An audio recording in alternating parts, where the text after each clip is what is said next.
जब सच सामने आता है तो झूठ की नींव हिल जाती है। रूही अब और चुप नहीं रह सकती थी। जब नाहर को रोली ने कमरे से बाहर निकाल दिया और उसका और रूही का सामान भी उठाकर रूम से बाहर फेंक दिया, ये देख जूही की आंखें भर आई। वहीं नाहर भी थोड़ा सा पिघल गया और रूही का सामान दोबारा अपने कमरे में ले आया। यहीं से रूही ने फैसला कर लिया कि अब वो और नहीं छुपेगी। अगले ही दिन रूही एक बूढ़ी आया का भेष बनाकर समर और जूही के कमरे में पहुंचती है। जूही चौंक कर पूछती है, माँ जी आपको हमसे कोई काम है क्या?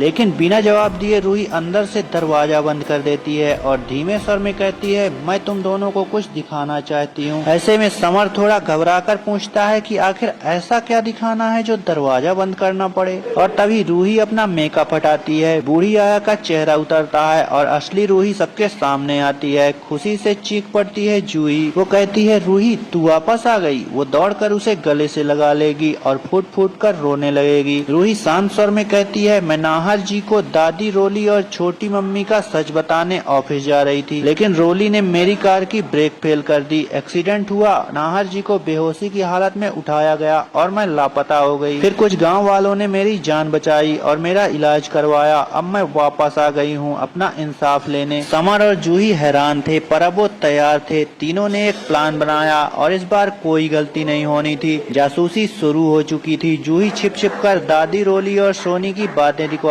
करने लगी। फिर एक दिन रोली और सोनी खुद कबूल करते हैं कि एक्सीडेंट उन्होंने करवाया था। जूही वो रिकॉर्डिंग समर को देती है। समर सबूतों का एक पूरा फोल्डर तैयार करता है। अब रूही कहती है, बहुत हो चुका, अब अंत का समय है। पुलिस को बुलाया गया। जब पुलिस घर पहुंचती है, दादी चौंक जाती है, आप गलत घर में आ गए हैं। लेकिन तभी रूही और जूही सामने आकर कहती है, नहीं, हमने ही पुलिस को बुलाया है। इंस्पेक्टर पूछता है कि हमें क्यों बुलाया गया। तब रूही वो सारे सबूत सामने रखती है, ऑडियो, वीडियो, तारीखें, बयानों की क्लिप्स। इंस्पेक्टर गुस्से में कहता है, इतने पक्के सबूतों के बाद अगर कार्रवाई न हो तो असली गुनाह है। रोली घबरा जाती है। रूही के पैरों में गिरकर कहती है, दीदी माफ कर दो। लेकिन रूही की आंखें सख्त थी। जिसने मेरा घर तोड़ा उसे माफ करने का हक नहीं है। रोली को हथकड़ियां लगती हैं। पुलिस उसे और सोनी को पकड़कर ले जाती है और दादी की बोलती बंद हो जाती है। नाहर जो अब तक सुन्न था, धीरे धीरे होश में आने लगता है। रूही को देखकर उसकी आंखों में फिर से रोशनी आ जाती है। वो दादी और सोनी की ओर देखकर सिर्फ एक बात कहता है, इस घर में अब तुम्हारे लिए कोई जगह नहीं है, और दोनों को घर से बाहर निकाल देगा। अब सब कुछ पहले जैसा हो चुका होगा। रूही और नाहर, समर और जूही फिर से एक हो जाते हैं। लेकिन कहानी यहीं पर खत्म नहीं होती। रूही की आंखों में अब भी एक खालीपन है अपने बेटे रूहान के लिए, और अब अग्नि का राज भी जल्दी खुलने वाला है। अगर आप भी चाहते हैं कि रूही और जूही को इंसाफ मिले तो कमेंट में आई सपोर्ट रूही और जूही लिखिए और इस वीडियो को लाइक कर चैनल को सब्सक्राइब कीजिए।